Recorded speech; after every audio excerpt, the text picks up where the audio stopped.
Hi everyone, my name is Tracy Tenkorang. I welcome you to today's day with TT. We have here Mr. Neka.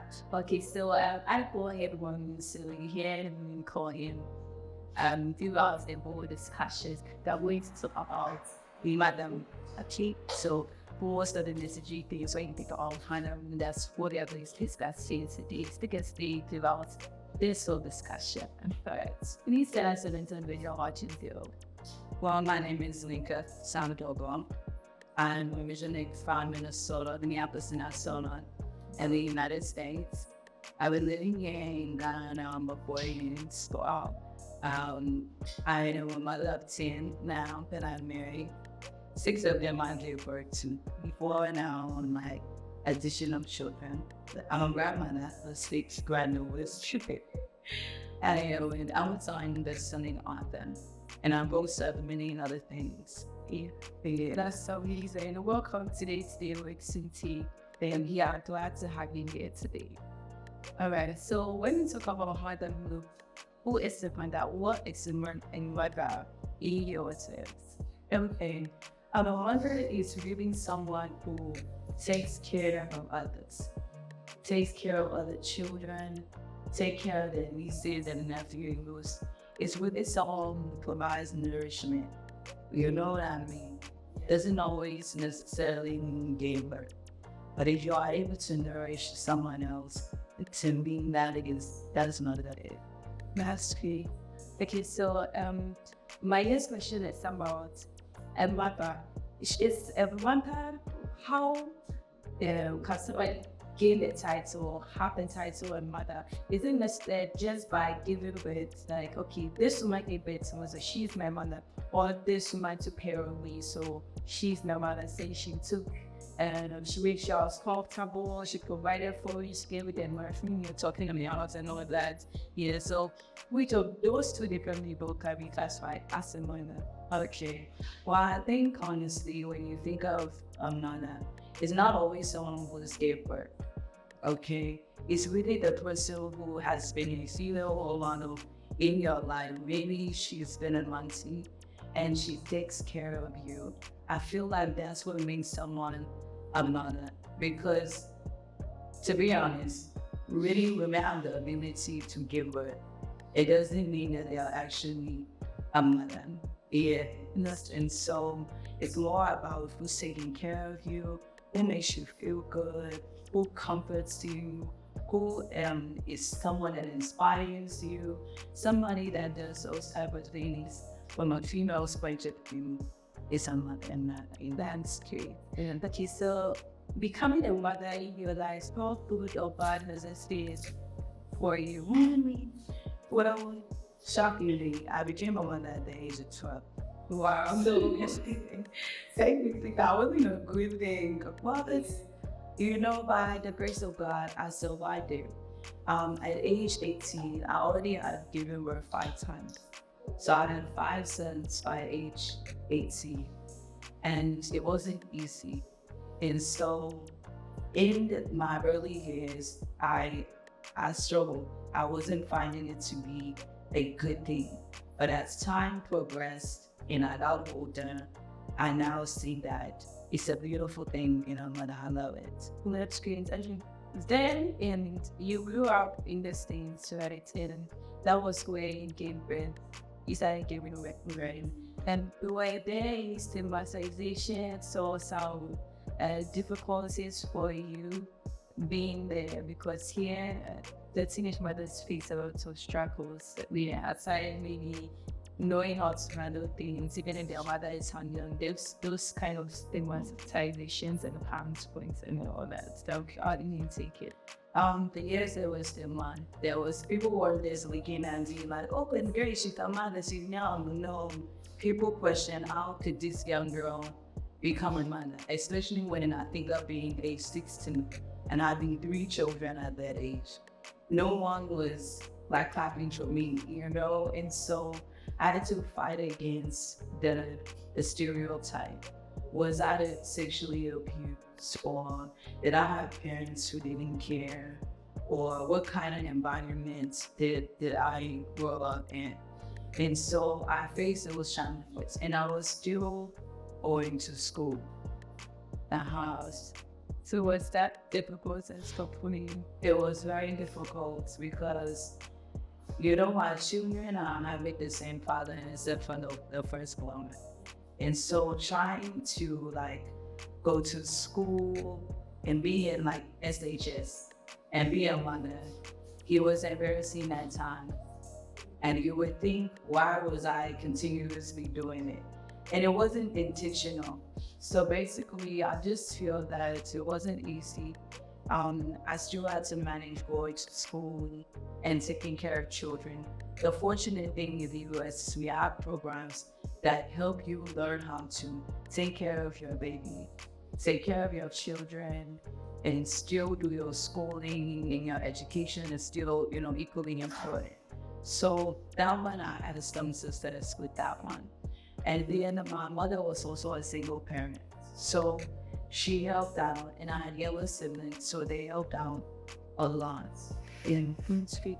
And when you talk about giving birth early or even being a mother at a good and after your 20, what are some of the key things that you shouldn't know you really need to how do I say it?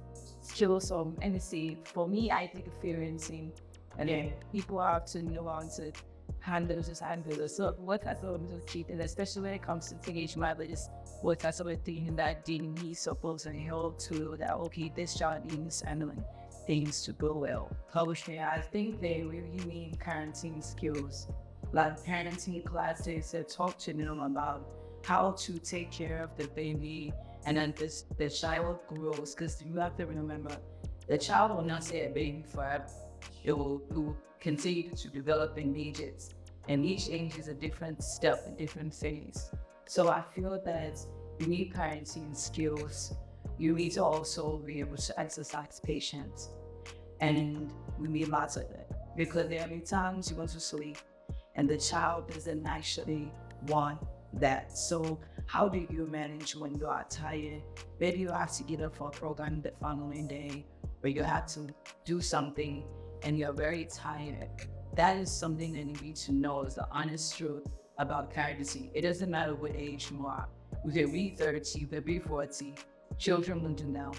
Okay. So did you experience depression on the way, and what kept you going? I absolutely experienced depression because I was with the children's father, really was not considerate at my age. And let me just be frank with you. I had my first son, I was 12 years. My second son, I was 15. The third son, I was 16. The fourth son, I was 17. And the fifth son, I was 18. And then my brother at age 21. It was very difficult to manage those children, and often being by myself. So I just had to learn how to manage them and not allow them to manage me. Yes. Yes. And so I found structure. So it needs having a bedtime that's appropriate for them, so I can have my own time to just breathe and not have to worry about fixing a bottle or changing diapers or breastfeeding or anything. Just a moment to myself. So I would get depressed a lot, and I wasn't having a lot of mates that were also having children. So you kind of separate from your friends that you're schooling with, because their parents feel like you're a bad influence onto them. And so that one, I can't explain that. Now that I'm older, I wouldn't dare advise any young mother to just continue giving birth, So I overcame that by just being empowered, deciding what do I want to do with myself. So I worked, I went to school. I also made time for my children. I made stories with them, reading books with them. When it was dinner time, I would actually sit down and do dinner with them at a table, and not just let them go anywhere and eat. And so I feel like it came a lot from what I learned from my own mother. Just how to be. You've spoken a lot about such troubles during that time. Who I would like to know, when was that moments that you felt so haunting, let me see, and it was one of the best part for you being a mother in your life? Honestly, seeing my children now as adults and seeing them become parents and now having grandchildren, because that's now where I see all the hard work and everything that I did, it was working. At the time, we don't know how it's going to be. How will they turn out? And I'm not saying my children are saints or they're perfect, but what I will say is that seeing them be independent, seeing them get up and go to work and provide for their families, seeing them just be young people that are thriving independently makes me feel very proud as a mother. So it took some time, even as they were growing, like it was finish high school, SHS, graduation, going into the uni, things like that always made me feel proud. Any accomplishments that they did, not always made me say a lot of American football. Yeah, so seeing them out on the field, winning trophies and stuff like that, I would be so proud. My daughter, she played American basketball, and so just seeing them be their own selves and how I inspired them. And I'll tell you something. Just the other day, my youngest son, he sent me a message and said, I know it's not Mother's Day yet, but I just want to thank you for how you continuously pour into your children. We have group chat now. I send funny stuff. I did say weird things to the others. And I also stayed very encouraging things to them so that they understand that even though you are now grown up, I'm still here to be a mother. If they're having a problem, they feel comfortable talking with me. Yeah, and still, before I continue, I want to tell you a very beautiful grandma because you don't use sexual for 8 years. And my next question is, how do we support teenage mothers? Since you've been in that position before, and I see why, and then I think I really want to know what are some things I can do to help them or support them? Yes, I think the best way to support them is that we have to develop skills that can help them in the future. We can't just look at today, oh, she's a young mother, she's having a baby, she can't do anything. Don't tell that young girl that she can't do anything, because once you say to people, words have power. So you have to say the right words, be encouraging, and being able to develop different programs so that they can enhance in their skills, continue their education. That is the thing that we need to wish for. Because as I have learned here in Ban, and really all over the world, some teen mothers on Monday itself did not have it fair. Maybe they had to, forgive me for saying this one, but they had to have intimacy with a man because maybe they needed some different analysis, or maybe they needed food. So they did what they thought was best for them to get what they needed. I'm not saying it's correct, but some people don't have any tools, or they themselves don't have the right parenting that really helps them to know that this is not the right thing for you to do. So they do it, and then suddenly they become pregnant. So we shouldn't judge everyone. Now, don't get me wrong, there are some girls just wanting to do that thing because they feel it's the right thing to do. And even then, it's a lack of understanding and what can happen next. So I feel like empowering them with positive words, providing programs that allow them to still build in their skills, and as well as continuing their education. Because education is important above all. And definitely parenting classes. So we need more facilitators to be able to host parenting classes to help them know how to do basic care for their baby. What happens if your baby's having a fever? What happens when the child starts teething or has an ear infection or gets sick and they're whiny? Like, we need to be able to pour into those areas so that they'll have a basic understanding of what's to do. Exactly. It was at those points did you choose that particular practical balance that like since rules that are doing this for yourself because at the point you give it to me the attention is on there of the bill and once point did you start giving yourself the attention to put something like that together? I always when they were growing up I had to just be in survival mode. And survival mode is working and providing for them. At the age of 22, the father and I, we divorced. So from 22 on, I was singly raising the children by myself. So in 2020, my youngest graduated senior high school. That's when I moved to Ghana and began doing more things for myself. So I kind of started, I want to say in like 2016, I started to evolve, into entrepreneurship. I launched my company, Fire on the Runway, which is a childly fashion collection. And from there, I just began to see that, no, I can do this, I can still work, and I can still provide for my children, still nourish them. And I just was fortunate that they became older. So now I don't have to be watching them so much, if that makes sense. Like they can do more things on their own. Yeah. And so honestly, it wasn't happening until 2020 that I was able to say, I can do more for myself. Yeah. And I'm going to that.